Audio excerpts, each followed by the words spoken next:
God never intended this life for anybody. You know, I have grown to know Christ now as He walks the walk with me.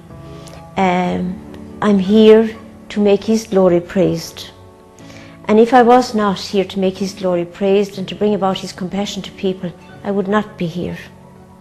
This is not God's will that we suffer like this. The one thing that God gave each and every one of us was a free will.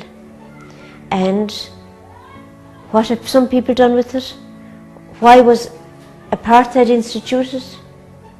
That was the free will of human beings abused, gone wrong. But what do you see here?